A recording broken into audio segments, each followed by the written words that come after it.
All right, going to talk about Tennessee quarterback Nico Iamaleava and look at some of his best throws from Tennessee's win against Kentucky yesterday or this previous weekend, depending when you're watching this video. I'll go ahead and let some of the clips run. We'll talk about Nico for a minute or two, and then we'll go back and kind of break down the clips. So Nico, 28 out of 38 for 292 yards passing, 1 touchdown.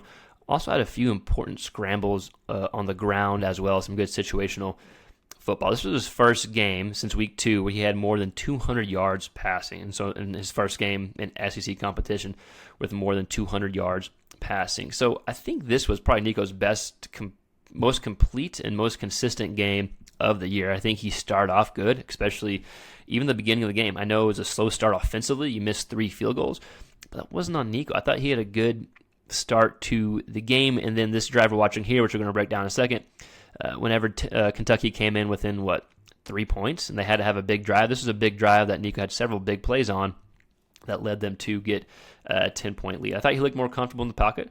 He distributed the ball around the field. He had more yards passing the ball outside the numbers than inside the numbers, which is a pretty impressive feat, but sometimes Tennessee's offense spreads the field, so he did a good job distributing the ball. No deep completions, but you just ran the offense efficiently. No completions of the ball was throwing 20 yards or more downfield, but like all these throws we're seeing, the kind of short to intermediate throws, taking what the defense is giving you, being on time, and being accurate. So I thought he looked a lot more comfortable. I thought he was able to run Heupel's offense efficiently here, and we saw some important scrambles, some important throws in big-time situations like the throw that we are just watching right here.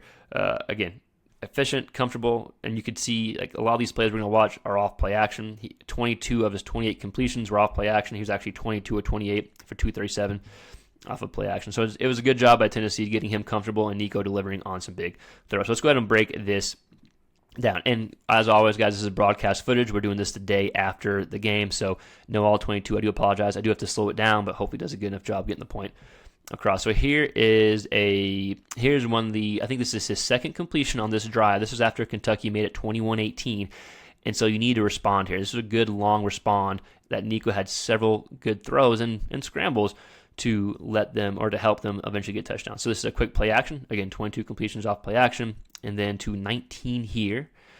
Again, the play action, you have 3 Kentucky defenders all looking at this short stuff here. Nico is able to fit the ball into a good window right here.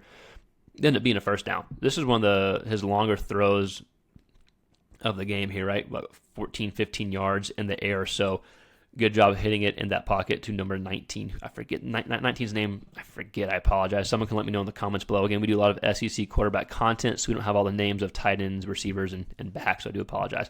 But we got quarterbacks. All right, next clip we're going to see is Nico scrambling. So this was, is this a 2nd and 1? Maybe, if I'm not mistaken. But we're going to see Kentucky almost gets the sack. This was almost a bad situation, actually.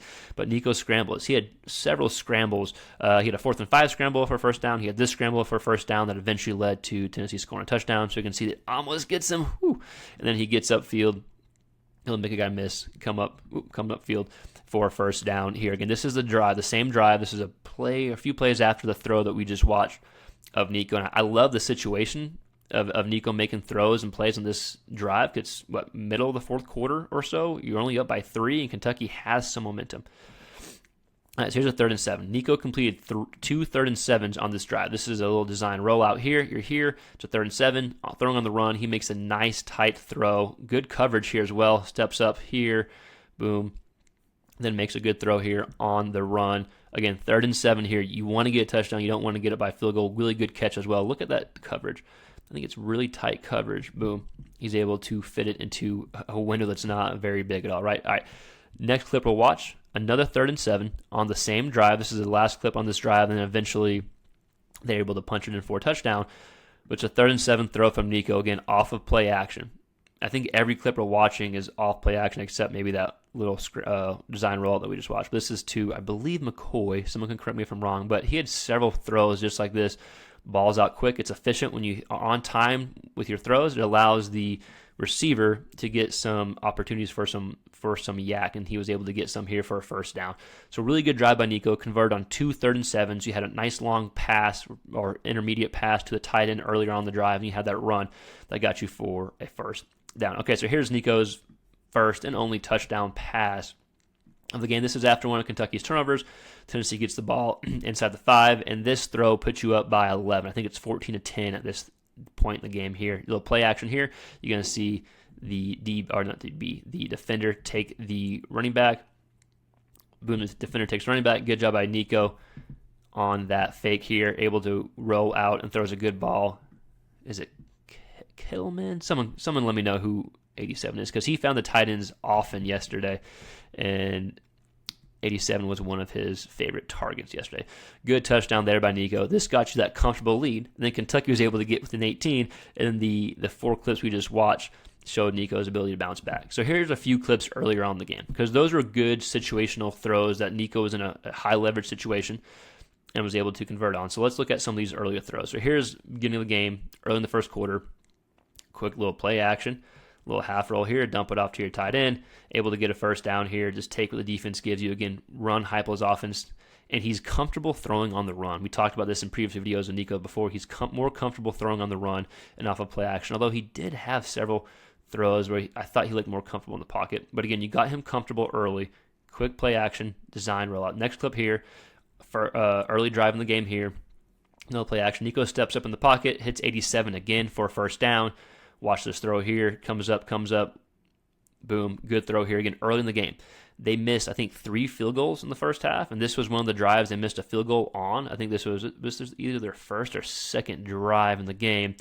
They get in field goal position, and they just don't capitalize on the field goal. So, again, I thought Nico had a good start. I thought this was his best game overall, most complete game. I don't really count Chattanooga and against NC State through 2 picks. You had some big games, right, with the wins against Bama and Tennessee or Florida coming back. But I thought this was his most complete game. Okay, here's another throw. This is second quarter, again to 87. Play action. Looking at this at 27 here, the DB, the linebacker, gets pulled up here as opposed to dropping back into coverage.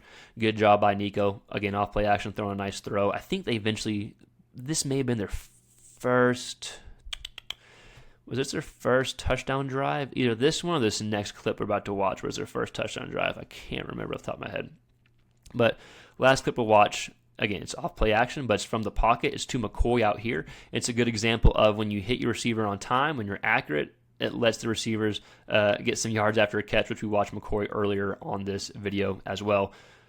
Good throw, right to the numbers, hits him on time, and then you're able to break a tackle and get upfield for a first down. Again, Nico got comfortable off play action. We saw him do some design rollouts to get him comfortable, but he also looked good in the pocket as well. Again, I thought it was his best game overall. But Tennessee fans, I want to hear from you. What did you think about Nico's performance? I'll go back and we can watch these few throws. But let me know what you thought of Nico's performance. What did you see from him? What were the improvement areas that you saw? Again, I thought he did well in the pocket. I thought he distributed the ball really well, and he was on time. He was accurate.